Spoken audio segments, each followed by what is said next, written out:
जय श्री राम। बालकांड अध्याय 26। जनक जी ने अपने कर कमलों में जयमाल ली है। जिस मनोहर माला को मानो मंगल में पुष्प और सुंदर डोरी से गूंथकर कामदेव रूप माली ने स्वयं ही निर्माण किया है। राजा का रुख जानकर गुरु सतानंद जी, ब्राह्मण लोग और सुवासिनी स्त्रियों ने समय और समाज के अनुरूप सुंदर साज सजाया। सब सखियां मंगल गान करती हुई चली। उस समय उत्साह बढ़ाने वाले बाजे बजने लगे तथा श्री राम और सीता जी के पारस्परिक दर्शन के लिए उतावले हुए नेत्रों में स्नेह बरसने लगा। देवता लोग दुंदुभी बजाकर प्रसन्नता से फूल बरसाने लगे। अपना मनोरथ सफल हो जाने से उन्हें बड़े सुख और शांति का अनुभव हो रहा है। पूर्ववासी परिजन तथा रानी और राजा अति आनंदित हैं और मन ही मन राम के अनूप रंग में रंग गए हैं। फिर गुरु सतानंद जी की शिक्षा सुन सीता जी ने पैरों पकड़कर अपने प्रियतम के गले में माला पहना ली। वह ऐसी शोभायमान हो रही है मानो हंसों की पंक्ति मानसरोवर से निकलकर किसी सुंदर तमाल वृक्ष पर बैठकर सज रही हो। भगवान के प्रेमियों के लिए तो इससे अधिक लाभ, उत्साह, मोद, विनोद और शोभा की अवधि और कोई है ही नहीं। किंतु प्रभु से द्वेष करने वालों की गति इससे विपरीत समझनी चाहिए। प्रकट रूप में यह कह सकते हैं कि उन्हें तो मानो क्रोध और ईर्ष्या ने भली भांति ग्रस लिया है। तब विद्वान ब्राह्मणों ने प्रसन्न होकर प्रेम पूर्वक अपने अपने वेदों का योग क्षेम में आशीर्वाद दिया। दया में सीतापति की उस समय की छवि तुलसीदास के हृदय में नित्य नई होकर हुलस रही है। अरे सुमुखी सखी, तनिक नेत्रों का लाभ तो ले। सांवले कुंवर बड़े ही सुंदर हैं, इन्हें तनि आदर पूर्वक देख ले। देख, ये महादेव जी का धनुष तोड़कर जानू पर्यंत बाहु लटकाए खड़े हैं। इनके गले में मनोहर जयमाल सुशोभित है जो सभी को आनंद देती है। इन्हें हार्दिक प्रेम सहित देख।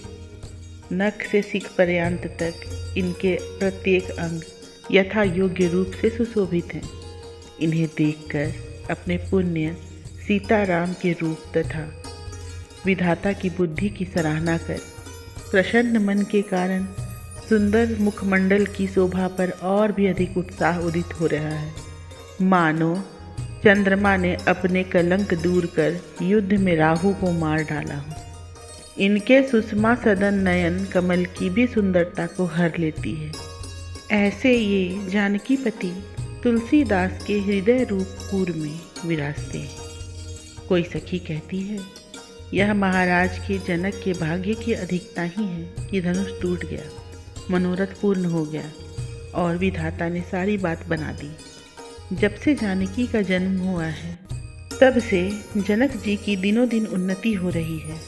अब इसका विवाह करके तो इनका जीवन ही सफल हो गया है। इस समय तीनों लोकों में इनकी बड़ाई प्रकट हो गई है। आहा, अब ये राम लक्ष्मण दोनों भाई बारंबार पाहुने होकर आया करेंगे। इस प्रकार आनंद में मग्न होकर पूर्ववासियों ने अपने देह की सुधि भुला दी। सब लोग आदरपूर्वक रामचंद्र जी को देख रहे हैं जिन पर करोड़ों कामदेव की छवि छाई हुई है। उस सुख समय और समाज का तुलसीदास एक ही मुख से कैसे बखान कर सकता है।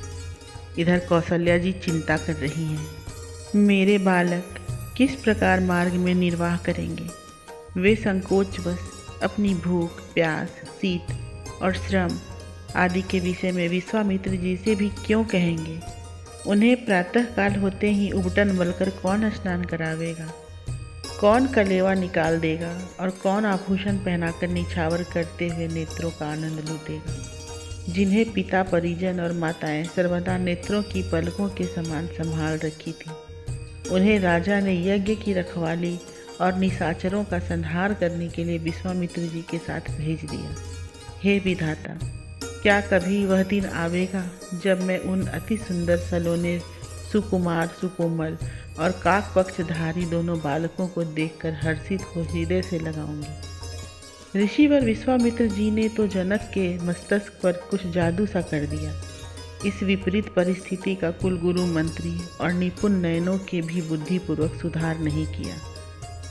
देखो, दोनों कुमार तो सीरस के फूल के समान सुकुमार हैं और राक्षस लोग बड़े सूरवीर तथा क्रोधी हैं। फिर भी क्रीड़ा के धनुष बांध लिए उन्हें बिना किसी प्रकार की सहायता के पैदल ही भेज दिया।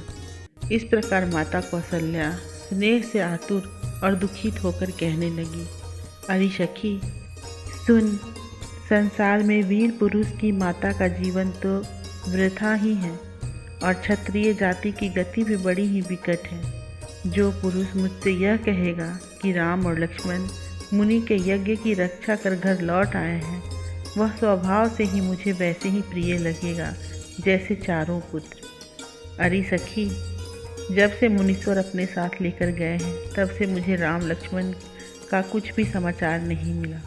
उन्हें बिना जूतियों के चलना, फलाहार करना, वृक्ष की छाया में पृथ्वी पर सोना और नदी एवं तालाबों का जल पीना पड़ेगा। उन बालकों के साथ कोई अच्छा सेवक भी नहीं है। विश्वामित्र जी तो बड़े कृपालु, परम हितकारी, सामर्थ्यवान, सुखदायक और सदाचारी हैं, परंतु ये शुद्ध चित्त बालक भी बड़े ही सुकुमार और संकोच करने वाले हैं। अरे आली, यह जानकर ही मुझे बड़ा सोच हो रहा है। सुमित्रा के ये प्रेम पूर्वक वचन सुनकर सब रानियां स्नेहवश हो गई। तुलसीदास जी कहते हैं, इसी समय भरत जी ने आकर मंगलमय वचन सुनाए। जय श्री राम।